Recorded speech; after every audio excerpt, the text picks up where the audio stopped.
Hello, আসসালামু আলাইকুম। আজকে নিয়ে আসছি এই ভাত দিয়ে খাওয়ার জন্য একটা চাটনি। আপনি ভাত, রুটি, পরোটা যেকোনো জিনিসের সাথে খেতে পারবেন। আমি কিন্তু এখানে কোনো তেল ইউজ করিনি।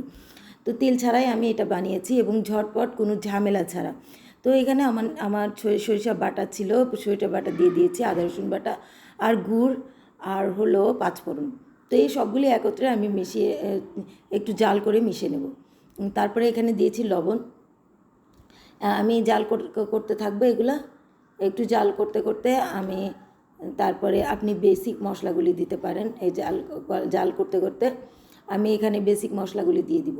এখানে দিব হলুদ গুঁড়া, তারপরে একটু নেড়ে তারপরে দিয়ে দিব ধনে গুঁড়া, জিরা গুঁড়া, যা আপনি যেটা যেটা পছন্দ হয় সেটা দিতে পারেন। তো এখানে তারপরে এখানে আমি দিয়েছি এই আমের টুকরাগুলো। তো আমি ছোট ছোট আম নিয়েছি,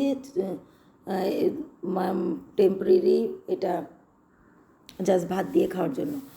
তো আপনি 5 মিনিটে এটা বানাতে পারবেন আপনি, আর মুখে অরুচি থাকলে। তো এখানে আমি লাল মরিচ গুঁড়াও দিয়ে দিলাম।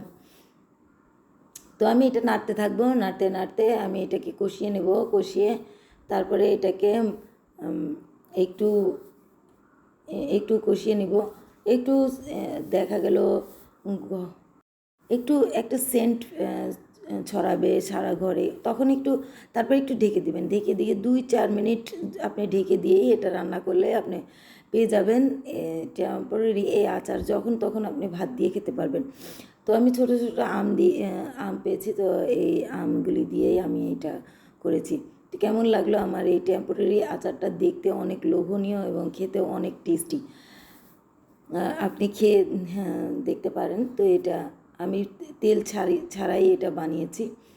তো যারা তেল খেতে চান না তাদের জন্য তো এটা অনেক ভালো। তো কেমন লাগলো আমার এই আচার? লাইক দিবেন, সাবস্ক্রাইব করবেন, আমার পাশে থাকবেন। আর কেমন লাগলো প্লিজ প্লিজ কমেন্টে জানাবেন এই আচারটা। আল্লাহ হাফিজ।